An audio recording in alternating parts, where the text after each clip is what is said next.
வணக்கம். Jawahar from Javad வட்டிப்புதூர். Power writer அப்படிங்கிற YouTube channel மூலமாக உங்களை மீண்டும் சந்திக்க ரொம்ப மற்ற மகிழ்ச்சி. அத்தோட எங்கள் சேனலை சப்ஸ்கிரைப் பண்ணுங்கள், பெல் பட்டன் மறந்துடாதீங்க. அத்தோட எல்லாத்துக்கும் ஷேர் பண்ணுங்கள்.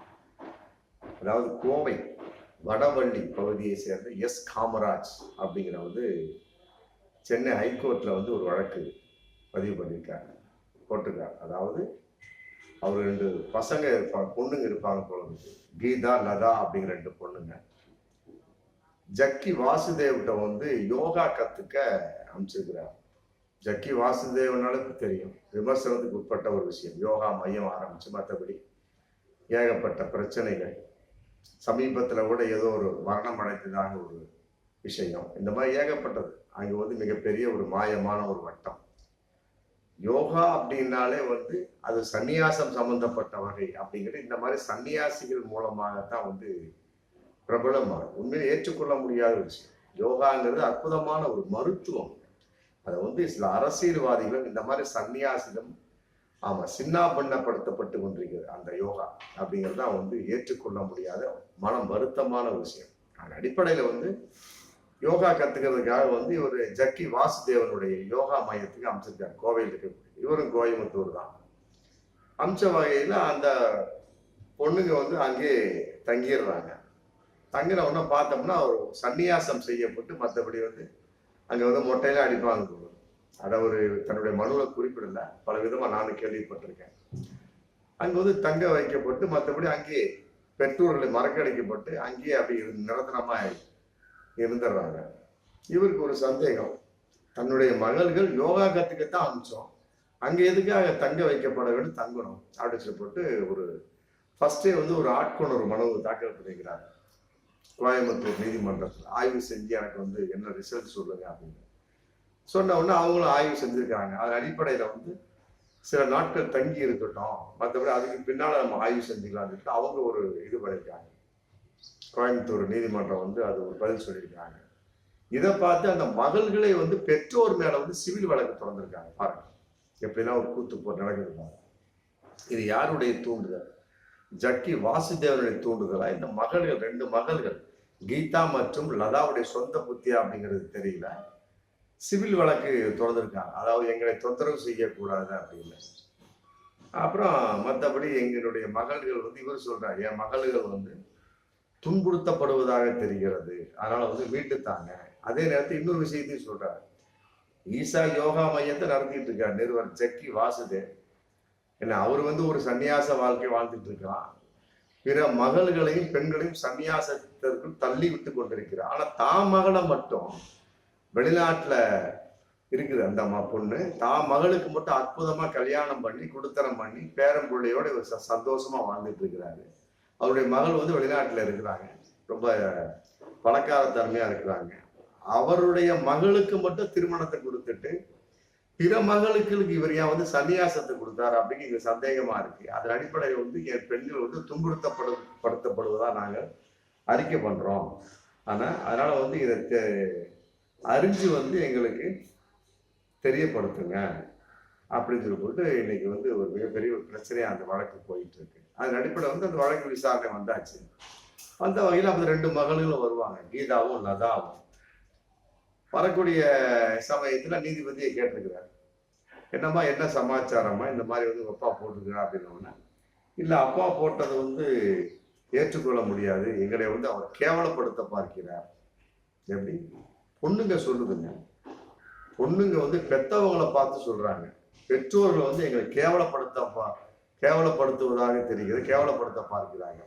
பெத்தவங்க குழந்தைகளை எதற்காக கேவலப்படுத்தணும்? யோகாவுக்கு இவர் அனுப்புறாரு எஸ் காமராஜர், கீதா லதா அப்படிங்கிற 2 பசங்களை. அங்கு தங்க வைக்கப்படக்கூடிய அளவுக்கு எனக்கு யோகாவை கத்துக்கிட்டோமா வீட்டுக்கு வந்தோமா போயிட்டே இருக்க வேண்டியதானே. தங்க வைக்கப்படக்கூடிய அளவுக்கு என்ன இருக்கு? சன்னியாசத்துக்கு நுழையக்கூடிய அளவுக்கு என்ன இருக்கு? யோகா சன்னியாசத்தை சொல்லி கொடுக்கறதா? கிடையவே கிடையாது. யோகாவுக்கும் சன்னியாசத்துக்கு சம்பந்தமே கிடையாது. யோகாவுக்கும் இறைவனுக்கும் இந்த உலகத்துக்கும் மனதுக்கும் தொடர்பு உண்டு, அவ்வளவுதான். மற்றபடி சன்னியாசத்துக்கு அது சம்பந்தமே கிடையாது. இவர்களாக நினைத்து கொண்டு பாருங்க, யோகாவை சன்னியாசத்துக்கு ஒரு ஆயுதமாக பயன்படுத்தக்கூடிய அளவுக்கு மிக கேவலமான ஒரு சூழல் இருக்குன்னா அப்புறம் மற்றவங்களாம் எப்படி யோகாவுக்கு வருவாங்க? அது ஒரு மிகப்பெரிய ஒரு கேள்வி இருக்கு இல்லையா? அதன் அடிப்படையில் வந்து இன்னைக்கு விசாரணை போயிட்டு இருக்கு. நீதிபதி கூப்பிட்டு பசங்களை 2 பேர்த்தையும் விசாரிச்சுட்டாங்க. விசாரிச்ச உடனே அவங்க சொல்லியிருக்கிறாங்க, பெத்தவங்களே எங்களை கேவலமா பாக்குறாங்க என்ன அப்படின்னு சொன்ன உடனே நீதிபதிக்கு ரொம்ப அவங்களுக்கு 2 நீதிபதி ரொம்ப கோபம் வந்துருச்சு. அது எப்படிமா பெத்தவங்க எப்படி உங்களுக்கு கோபமா பார்ப்பாங்க, கேவலமா பார்ப்பாங்க? துறவியா நீங்க மாறிட்டீங்க, அதனால பெத்தவங்க வந்து உங்களை பொருட்படுத்தவே மாட்டாங்க. அதே நேரத்துல வந்து ஜக்கி வாசுதேவ், அந்த யோகா மையத்தோட ஜக்கி வாசுதேவுக்கு ஒரு பொண்ணு இருக்கு தெரியுமா? அந்த பொண்ணை வந்து அவருக்கு கல்யாணம் பண்ணி ஜம்முன்னு குடியும் கூத்துறமா வெளிநாட்டுல வச்சிருக்கிறாரு.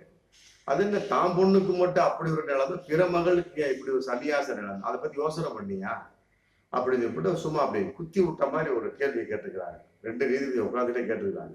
ரொம்ப யோசிக்க வைக்க வேண்டிய ஒரு விஷயம் தான். இந்த மாதிரி நிறைய விஷயம் இந்த ஜக்கி வாசுதேவனுடைய யோகா மையத்துல சட்டத்துக்கு புறம்பாக மற்றபடி மனித உரிமைகளை மீறி சந்நியாசம் என்ற பெயர்ல வந்து தேவையற்ற ஒரு நிலைப்பாடு. சந்நியாசம் என்பது எல்லோரும் ஏற்றுக்கொண்ட இந்த உலகத்துல மனித உயிர் எவ்வாறு இருக்கும்? இப்ப பாருங்க, சிங்கிள் உமன் சிங்கிள் மதர் அப்படிங்கிற கலாச்சார பெண்கள் வகையில இந்த வகையில சேர்த்து யோகாவையும் கலந்துகிட்டு இவர் வந்து பெண்கள் சம்பந்தப்பட்டவர்கள் செஞ்சாரு அப்படின்னா, இப்படி பெண்கள் தனிப்பட்ட முறையில தனிமைப்படுத்தப்பட்டு சன்னியாசமா போனா அப்படின்னா இப்ப உலகம் எவ்வாறு பெருகும் அப்படிங்கிற மிகப்பெரிய ஒரு கேள்வி இருக்கு. இதெல்லாம் வந்து ஜக்கி வாசுதேவுக்கு தெரியாதா? சரி, அவருக்கு மகள் இருக்காரு. மகள் எவ்வாறு உருவானாங்க? ஒரு பொண்டாட்டியை கட்டினாரு, அவளோட உறவு கொண்டா, அதன் அடிப்படையில அந்த பொண்ணு உருவாச்சு. இன்னைக்கு அந்த பொண்ணு வந்து வெளிநாட்டுல இருக்கிறாங்க. நீதிபதி கேள்வி கேட்கிறாங்க, இந்த பொண்ணு வெளிநாட்டு இருக்கிறாங்க, எவ்வாறு அந்த பொண்ணு உருவாச்சு? சிங்கிளா அப்படியே வானத்துல ஜக்கி வாசுதேவ் வந்து பொண்ணை இறக்கிட்டாரா? இல்லையே. அப்போ ஒரு பெண் தேவைதானே? ஒரு ஆணுக்கு ஒரு பெண் தேவைப்படக்கூடிய சமயத்து ஒரு பெண்ணுக்கு ஒரு ஆண் தேவைக்கிறதா? இது ஏன் ஜக்கி வாசுதேவுக்கு தெரியல? யோகாவுல போய் தியானத்துல உள்ள போய் அது என்னன்னு தெரிஞ்சாலே முடிஞ்சு போச்சு, எல்லா ஏற்பாடும் தெரிஞ்சு போயிருமே. அதையெல்லாம் விட யோகாவை வந்து எதற்காக சன்னியாசத்திற்கு ஆயுதமாக பயன்படுத்துகின்றார்கள் அப்படிங்கிறதா வயிற்றெரிச்சலான ஒரு விஷயம். உண்மையில ஏற்றுக்கொள்ள முடியாது. யோகா என்ற அற்புதமான ஒரு மருத்துவம். நான் யோகா தெரபிஸ்ட், நிறைய பேருக்கு நான் வைத்தியம் பண்ணியிருக்கிறேன். ஆமா, மற்றபடி கொரோனாவோட ஏகப்பட்ட பேர் வந்து நான் தப்பிக்க வச்சிருக்கிறேன். ஆமா, ஏகப்பட்ட பேர் வாட்ஸ்அப்ல சில விஷயங்கள் சொல்லி, மற்றபடி வந்து சில யோகா ஸ்டெப்ஸ்லாம் சொல்லி, அப்புறம் சில உணவு முறை மருத்துவம்லாம் சொல்லி அவன் நிறைய பேர் உயிர் தப்பிக்க வச்சிருக்கிறேன். இந்த அளவுக்கு யோகாவில் மிக பெனிஃபிட் இருக்கு. குடும்பத்தனமான ஒரு வாழ்க்கைக்கு அஸ்திவாரம் தான் யோகா. மற்றபடி சன்னியாசத்திற்கு யோகாவுக்கு சம்பந்தமே கிடையாது. ஆமா, அதனால வந்து யோகாங்கிறது வந்து இவர்கள் சொல்லதை போல சன்னியாசத்துக்கு ஆயுதம் கிடையாது.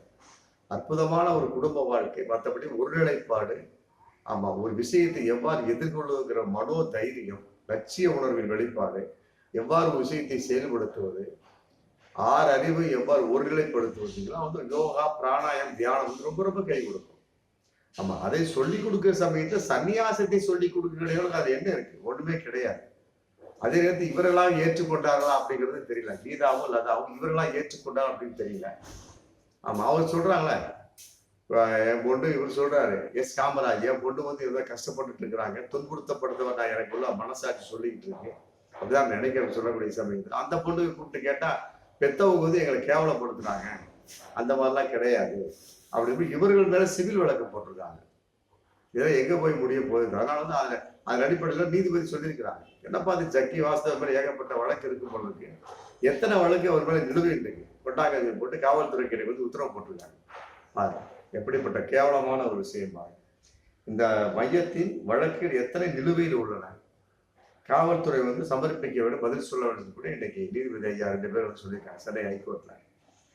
அதாவது யோகா மையத்துறை அந்த ஜக்கி வாசுதேவ் சம்பந்தப்பட்ட யோகா மையத்தை எத்தனை அது சம்பந்தப்பட்டவங்க எத்தனை வழக்கு நிலுவையில் இருக்கு எல்லாத்தையும் கொண்டா மொத்தமா விசாரிச்சிடணும். விசாரிக்காம இவெல்லாம் இந்த மாதிரி ஆட்கள்லாம் வந்து சும்மா விடக்கூடாது. யோகாவை வந்து சன்னியாசத்துக்கு பயன்படுத்தக்கூடிய அளவுக்கு இருக்குது அப்படின்னா அப்ப யோகாவை எந்தெந்த வகையில் இவர் தவறாக பயன்படுத்துவார் அப்படிங்கிற கேள்வி இதுல இருக்கு. அதாவது நீதிபதி அவருக்கு விடக்கூடாது. எத்தனை வழக்கு இருந்தாலும் சரி, அவர் மேல் தவறு இருக்கும் பட்சத்தில் சரியான தண்டனை தர வேண்டும் என்றுதான் பகிரங்கமான உண்மை. பார்ப்போம் மீண்டும் அடுத்த வீடியோ. நன்றி.